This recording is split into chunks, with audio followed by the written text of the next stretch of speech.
મેં 3 દિવસ પહેલા તમારા જોડે કોક મંગાવ્યું હતું, તમે લાયા? તે શું મંગાવ્યું તું? હું ભૂલી ગયો, કાલ લેતો આવીશ હેડ.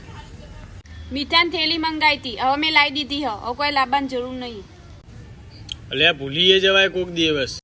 રાત્રે જ ખાલી મોના ભાભી તમારે હમું જોયું ને એમાં તમને ખબર પડી જતી કે એમને ચટણી જોવો હો એટલે ફટાક લઈને દોડીને તપેલું લઈને મૂડી આલ્યા હતા ને મને ખબર પડે હો તમારા બધા નાટકની હો.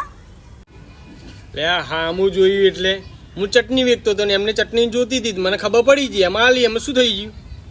ઘરમાં તો પાણીની બાટલોય પડતા નહીં અને બીજાનું હોય ને એટલે ચા લાવું, કોફી લાવું, ઢેકણું લાવું, પૂંછડું લાવું, ધોરમ ધોર કરી મૂકી. હીરે બીજા કહેવાય? હીરે આપણા ઘરના જ કહેવાય ને. કોણ છે ઘરના? નામ દો તો ખબર પડે કે કોણ ઘરનું. સોસાયટી વાળા બધા માણસો આપણા ઘરના જ કહેવાય. કયું માણસ ઘરનું છે ને એ બધી મને ખબર હો. હા મને ગમે છે મોના ભાભી. બોલ તારે શું કરવું હો? કઈ બોલ્યા તમે? મનમાં બોલ્યો તો મને ખબર પડી ગઈ.